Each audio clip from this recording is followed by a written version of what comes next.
Praise the Lord, everyone. Bible reading in 6 months. Day 116, April 26th. యెషయా గ్రంథం 42వ అధ్యాయం నుండి చదువుకుందాం. ఇదిగో నేను ఆదుకొను నా సేవకుడు, నేను ఏర్పరచుకొనినవాడు, నా ప్రాణం నాకు ప్రియుడు. అతని యందు నా ఆత్మ ఉంచి ఉన్నాను. అతడు అన్యజనులకు న్యాయం కనబర్చును.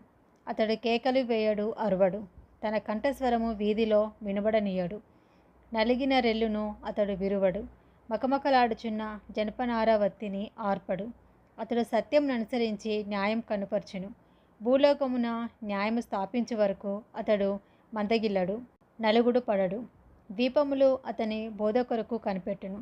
ఆకాశములను సృజించి వాటిని విశాలపరచి, భూమిని అందులో పుట్టిన సమస్తమును పరచి, దాని మీదనున్న జనులకు ప్రాణమును, దానిలో నడుచువారికి జీవాత్మనిచ్చుచున్న దేవుడైన యెహోవా ఇలాగూ సెలవిచ్చుచున్నాడు. గుడ్డివారి కనులు తెరచుటకును, బంధింపబడిన వారిని చెరసాలలో నుండి వెలుపలికి తెచ్చుటకును, చీకటిలో నివసించే వారిని బందీగృహంలో నుండి వెలుపలికి తెచ్చుటకును, యెహోవానగు నేనే నీతి విషయములలో నిన్ను పిలిచి నీ చేయి పట్టుకొని ఉన్నాను. నిన్ను కాపాడి ప్రజల కొరకు నిబంధనగాను అన్యజనులకు వెలుగుగాను నిన్ను నియమించి ఉన్నాను. యెహోవాను నేనే, ఇదే నా నామము. ఎవరికిని నా మహిమను నేను ఇచ్చువాడను కాను. నాకు రావలసిన స్తోత్రమును విగ్రహములకు చెందనీయను. మునుపటి సంగతులు సంభవించెను కదా, కొత్త సంగతులు తెలియజేయుచున్నాను. పుట్టక మునిపే వాటిని మీకు తెలుపుచున్నాను. సముద్ర ప్రయాణం చేయువారులారా, సముద్రంలోని సమస్తమా, ద్వీపములారా, ద్వీప నివాసులారా, యెహోవాకు క్రొత్త గీతము పాడుడి. భూదిగంతముల నుండి ఆయనను స్తుతించుడి. అరణ్యమును దాని పురములను, కేదారు నివాస గ్రామములను బిగ్గరగా పాడవలెను. సేలా నివాసులు సంతోషించుదురుగాక. పర్వతముల శిఖరముల నుండి వారు కేకలు వేయుదురుగాక. ప్రభావం గల వాడని మనుషులు యెహోవాను కొనియాడుదురుగాక. ద్వీపములలో ఆయన స్తోత్రము ప్రచురం చేయుదురుగాక. యెహోవా శూరుని వలె బయలుదేరును, యోధుని వలె ఆయన తన ఆసక్తిని రేపుకొనును. ఆయన హుంకరించుచు తన శత్రువులను ఎదిరించును. వారెదుట తన పరాక్రమమును కనబరుచుకొనును. చిరకాలం నుండి నేను మౌనంగా ఉంటిని, ఊరకొని నన్ను అణుచుకొంటిని. ప్రసవ వేదన పడు స్త్రీ వలె విడవకుండా నేను బలవంతముగా ఊపిరి తీయుచు ఒగర్చుచు రోజుచునున్నాను. పర్వతములను కొండలను పాడు చేయుదును. వాటి మీది చెట్టు చేమలన్నిటినీ ఎండిపోచేయుదును. నదులను ద్వీపములుగా చేయుదును, మడుగులను ఆరిపోచేయుదును.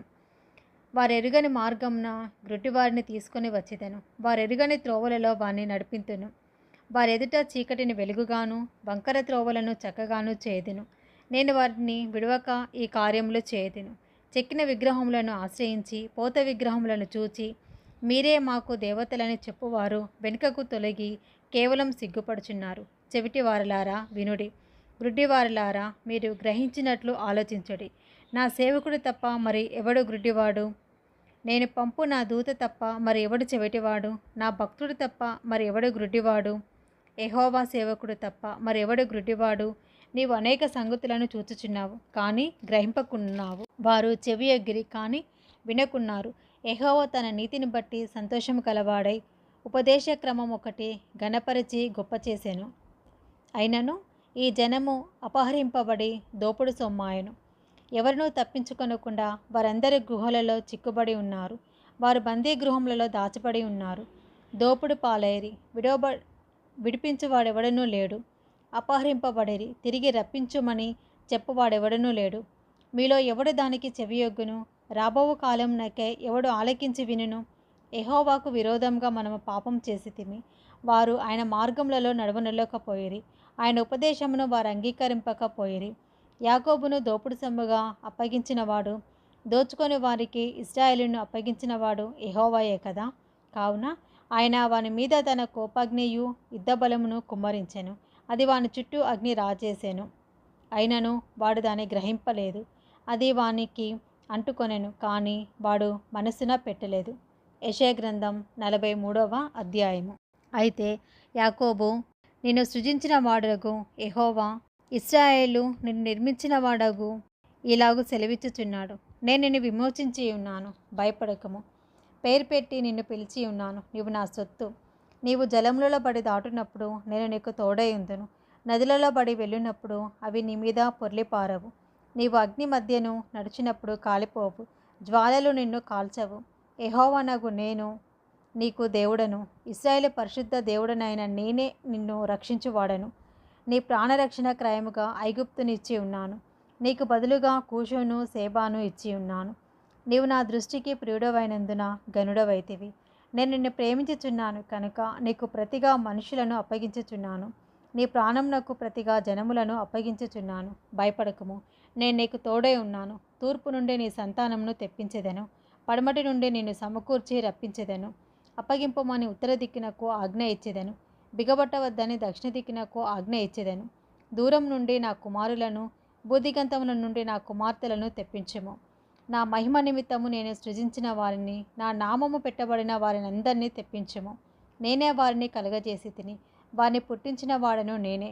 కన్నులుండి అందులైన వారిని, చెవులుండి బదిరులైన వారిని తీసుకొని రండి. సర్వజనములారా గుంపుగూడి రండి. జనములు కూర్చోబడవలెను. వారిలో ఎవరిట్టి సంగతులు తెలియచేయుదురు? పూర్వకాలమున జరిగిన వాటిని ఎవరు మాకు వినిపించుదురు? తాము నిర్దోషులమని తీర్పు పొందినట్లు తమ సాక్షులను తేవలెను, లేదా విని సత్యమే అని ఒప్పుకొనవలెను. మీరు తెలుసుకొని నన్ను నమ్మి నేనే ఆయననని గ్రహించినట్లు మీరును నేను ఏర్పరచుకొనిన నా సేవకుడును నాకు సాక్షులు. నాకు ముందుగా ఏ దేవుడును నిర్మింపబడలేదు, నా తర్వాత ఏ దేవుడును ఉండడు. నేనే యెహోవాను, నేను తప్ప వేరొక రక్షకుడు లేడు. ప్రకటించిన వాడను నేనే, రక్షించిన వాడను నేనే, దాన్ని గ్రహింపచేసిన వాడను నేనే. ఏ అన్యదేవతయు మీలో నుండి ఉండలేదు. నేనే దేవుడను, మీరే నాకు సాక్షులు. ఇదే యెహోవా వాక్కు. ఈ దినము మొదలుకొని నేను ఆయనను నా చేతిలో నుండి విడిపించగల వాడెవడనూ లేడు. నేను కార్యం చేయగా తిప్పివేయవాడెవడు? ఇశ్రాయేలు పరిశుద్ధ దేవుడును మీ విమోచకుడునైన యెహోవా ఇలాగూ సెలవిచ్చి ఉన్నాడు. మీ నిమిత్తము నేను బబులోను పంపితిని. నేను వారినందరినీ పారిపోనట్లు చేసేదను. వారికి అతిశయాస్పదములగు ఓడలతో కల్దీలను పడవేసేదను. యెహోవానగు నేనే మీకు పరిశుద్ధ దేవుడను, ఇశ్రాయేలు సృష్టికర్తనగు నేనే మీకు రాజును. సముద్రంలో త్రోవ కలుగజేయువాడును, బడిగల జలములలో మార్గం కలుగజేయవాడును, రథమును గుర్రమును సేనను శూరులను నడిపించువాడు నగు యెహోవా ఇలాగూ సెలవిచ్చుచున్నాడు. వారందరూ ఏకముగా పండుకొని లేవక యుందురు. వారు లయమై జనపనారవలే ఆరిపోయిరి. మునుపటి వాటిని జ్ఞాపకం చేసుకునుడి, పూర్వకాలపు సంగతులను తలంచుకొనకుడి.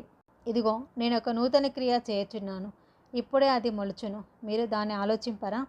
నేను అరణ్యంలో త్రోవ కలగజేయుచున్నాను, ఎడారిలో నదులు పారజేయుచున్నాను. నేను ఏర్పరచుకున్న ప్రజలు త్రాగుటకు అరణ్యంలో నీళ్లు పుట్టించుచున్నాను, ఎడారిలో నదులు కలగజేయుచున్నాను. అడవి జంతువులను, అడవి కుక్కలను, నిప్పుకోళ్లను నన్ను ఘనపరచును. నా నిమిత్తమును నిర్మించిన జనులు నా స్తోత్రమును ప్రచురం చేదురు. యాకోబు, నీవు నాకు మొరపెట్టుటలేదు. ఇశ్రాయేలు, నన్ను గూర్చి నీవు విసికితివి కదా. దహనబలులుగా గొర్రె మేకల పిల్లలను నా యొద్దకు తేలేదు. నీ బలుల చేత నన్ను ఘనపరచలేదు. నైవేద్యములు చేయవలనని నేను నిన్ను బలవంత పెట్టలేదు. ధూపము వేయవలనని నేను నిన్ను విసికింపలేదు. నా నిమిత్తము సువాసన గల లవంగపు చెక్కను నీవు రూకలిచ్చి కొనలేదు. నీ బలి పశువుల క్రొవ్వు చేత నన్ను తృప్తిపరచలేదు, సరే కదా. నీ పాపముల చేత నీవు నన్ను విసిగించితివి, నీ దోషముల చేత నన్ను ఆయాస పెట్టితివి. నేనే నా చిత్తానుసారముగా నీ అతిక్రమములను తుడిచివేయుచున్నాను. నేను నీ పాపములను జ్ఞాపకం చేసుకొనను. నాకు జ్ఞాపకం చెయ్యుము, మనము కూడి వాదింతుము. నీవు నీతిమంతుడవుగా తీర్చబడినట్లు నీ వ్యాజ్యమును వివరించుము. నీ మూలపితరుడు పాపం చేసిన వాడే, నీ మధ్యవర్తులు నా మీద తిరుగుబాటు చేసిన వారే. కావున నేను ప్రతిష్ఠితులగు నీ ప్రధానులను అపవిత్రపరిచితిని, యాకోబును శపించి తిని, ఇశ్రాయేలును దూషణపాలు చేసి తిని. యెషయా గ్రంథం 44వ అధ్యాయము. అయినను నా సేవకుడగు యాకోబు, నేను ఏర్పరచుకున్న ఇశ్రాయేలు వినుము. నిన్ను సృజించి గర్భంలో నిన్ను నిర్మించి నీకు సహాయం చేయువాడనై యెహోవా ఇలాగు సెలవిచ్చుచున్నాడు. నా సేవకుడు వగు యాకోబు, నేను ఏర్పరచుకున్న యెషూరును, భయపడకము. నేను దప్పిగల వాని మీద నీళ్లను, ఎండిన భూమి మీద ప్రవాహ జలములను కుమ్మరించెదను. నీ సంతతి మీద నా ఆత్మను కుమ్మరించెదను. నీకు పుట్టిన వారిని నేను ఆశీర్వదించెదను. నీటి కాలువల యొద్ద నాటబడిన నిర్వంజి చెట్లు గడ్డిలో ఎదుగునట్లు వారు ఎదుగుదురు. ఒకడు నేను యెహోవా వాడనును, మరొకడు యాకోబు పేరు చెప్పుకొనును. మరొకడు యెహోవా వాడనని తన చేతితో వ్రాసి ఇశ్రాయేలును మారుపేరు పెట్టుకొనును. ఇశ్రాయేలు రాజైన యెహోవా, వారి విమోచకుడనైన సైన్యములకు అధిపతియగు యెహోవా ఇలాగు సెలవిచ్చుచున్నాడు, నేను మొదటివాడను, కడపటివాడను, నేను తప్ప ఏ దేవుడునూ లేడు. ఆదిలోనున్న జనమును నియమించినది మొదలుకొని నేను తెలియజేయచూ వచ్చినట్లు తెలియజేయగలవాడెవడు? అట్టివాడెక్కడైనను నుండినడల నాకు తెలియచెప్పవలెను. ఆ సంగతి నాకు ప్రచురింపవలెను. అట్టివారు భవిష్య విషయమును రాబోవు సంగతులను తెలియజెప్పువారై ఉండవలెను. మీరు వెరవకుడి, భయపడకుడి. పూర్వకాలము నుండి నేను నీకు ఆ సంగతి వినిపించి తెలియచేయలేదా? మీరే నాకు సాక్షులు. నేను తప్ప వేరొక దేవుడున్నాడా? నేను తప్ప ఆశ్రయదుర్గమేదియూ లేదు. ఉన్నట్టు నేనెరుగను. విగ్రహమును నిర్మించే వారందరూ మాయ వంటివారు. వారికిష్టమైన విగ్రహములు నిష్ప్రయోజనములు. తామే అందుకు సాక్షులు. వారు గ్రహించువారు కారు, ఎరుగువారు కారు. వారు కనుక వారు సిగ్గుపడరు. ఎందుకునూ పనికిరాని విగ్రహమును పోతపోసి దానినొక దేవునిగా నిరూపించువాడెవడు? ఇదిగో, దాన్ని పూజించు వారందరూ సిగ్గుపడుదురు. ఆ శిల్పకారులు నరమాత్రులే కదా. వారందరూ పోగు చేయబడి నిలువబడవలెను. నిశ్చయముగా వారు భయపడి సిగ్గుపడుదురు. కమ్మరి గొడ్డలి పదును చేయుచు నిప్పులతో పనిచేయును. సుత్తెతో దానిని రూపించి తన బాహుబలం చేత దాన్ని చేయును. అతడు ఆకలిగొనగా అతని బలము క్షీణించిపోవును. నీళ్లు త్రాగక సొమ్మసిల్లును.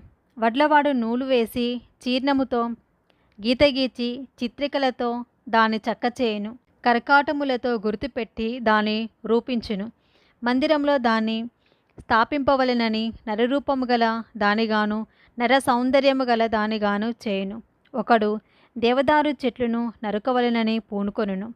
శ్మశాన వృక్షమును గాని సరళ వృక్షమును గాని సింధూర వృక్షములను కాని అడవి వృక్షములలో ఏదో ఒక దానిని తీసుకొనును. ఒకడు చెట్టు నాటగా వర్షము దాన్ని పెంచును. ఒకడు పొయ్యి కట్టెలకు వాటిని ఉపయోగించును. వాటిలో కొంత తీసుకొని చలి కాచుకొనును. నిప్పు రాజబెట్టి రొట్టె కాల్చుకొనును. ఒక తుండు తీసుకొని దానితో ఒక దేవతను చేసుకొనును. దానికి నమస్కారము చేయును. దానితో ఒక విగ్రహం చేసి దానికి సాగిలపడును. అగ్నితో సగము కాల్చియున్నాడు. కొదువ సగముతో మాంసము వండి భక్షించుచున్నాడు. తిని తృప్తి పొందగా చలి కాచుకొనుచు, ఆహా, చలి కాచుకొంటిని, వెచ్చగా ఉన్నది అని అనుకొనుచున్నాడు. దానిలో మిగిలిన భాగముతో తనకు దేవతగానున్న విగ్రహమును చేయించుకొనును. దాని ఎదుట సాగిలపడుచు నమస్కారము చేయుచు, నీవే నా దేవుడవు, నన్ను రక్షింపమని ప్రార్థించెను. వారు వివేచింపరు, గ్రహింపరు. చూడకుండినట్లు వారి కన్నులు కప్పబడెను. గ్రహింపకుండినట్లు వారి హృదయములు మూయబడెను. ఎవడనూ ఆలోచన చేయడు. నేను అగ్నిలో సగము కాల్చి తిని నిప్పుల మీద వేసి రొట్టె కాల్చి తిని దానితో మాంసము వండుకొని భోజనం చేసి తిని మిగిలిన దానిని తీసుకొని దానితో హేయమైన దాని చేదునా, చెట్టు ముద్దుకు సాష్టాంగ పడుదునా అని ఎవడనూ ఆలోచింపడు. యోచించుటకు ఎవరికి తెలివి లేదు, వివేచన లేదు. వాడు బూడిద తినుచున్నాడు. వాని మనసు మోసపోయినదై తప్పుదారిని వాని తీసుకొని పోవచ్చున్నది. వాడు తన ఆత్మను రక్షించుకున్న జాలడనియు, నా కుడి చేతిలో అబద్ధమున్నది కదా అనియు అనుకొనుటకు వానికి బుద్ధి చాలదు.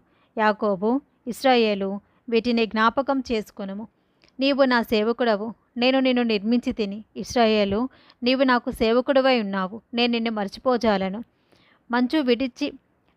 మంచు విడిపోవునట్లుగా నేను నీ అతిక్రమములను, మబ్బు తొలుగునట్లుగా నీ పాపములను తుడిచివేసి ఉన్నాను. నేను నిన్ను విమోచించి ఉన్నాను. నా యుద్ధకు మల్లుకొనుము. యెహోవా ఆ కార్యమును సమాప్తి చేసి ఉన్నాడు. ఆకాశములారా ఉత్సాహధ్వని చేయుడి. భూమి అగాధ స్థలములారా ఆర్భాటము చేయుడి. పర్వతములారా, అరణ్యమా, అందులోని ప్రతి వృక్షమా, సంగీతనాదము చేయుడి. యెహోవా యాకోబును విమోచించును. ఆయన ఇశ్రాయేలులో తను తాను మహోన్నతునిగా కనబరుచుకొనును. గర్భము నుండి నిన్ను నిర్మించిన నీ విమోచకుడగు యెహోవా ఇలాగూ సెలవిచ్చుచున్నాడు. యెహోవానగు నేనే సమస్తమును జరిగించువాడను. నేనొకడనే ఆకాశమును విశాలపరిచిన వాడను. నేనే భూమిని పరిచిన వాడను. నేనే ప్రగల్భల ప్రవచనములను వ్యర్థము చేయువాడను. సోదెగాండ్రను వెర్రివారినిగా చేయువాడను. జ్ఞానులను వెనుకకు త్రిప్పి వారి విద్యను అవిద్యగా చేయువాడను నేనే. నేనే నా సేవకుని మాట రూఢీపరచువాడను. నా దూతల ఆలోచన నెరవేర్చువాడను. యెరూషలేము నివాస స్థలమగుననియు యూదా నగరులను గూర్చి అవి కట్టబడుననియు నేను ఆజ్ఞ ఇచ్చి ఉన్నాను. దాని పాడైన స్థలములను బాగుచేయవాడను నేనే. నేనే నీ నదులను ఎండజేయుచున్నాను. ఎండిపొమ్మని ప్రవాహంతో నేనే చెప్పుచున్నాను. కోరెషుతో, నా మంద కాపరి, నా చిత్తమంతయు నెరవేర్చువాడా అని చెప్పువాడను నేనే. యెరూషలేముతో నీవు కట్టబడుదువనియు దేవాలయమునకు పునాది వేయబడుదువనియు నేను చెప్పుచున్నాను. ఇది ఈరోజు భాగం అండి. Praise the lord.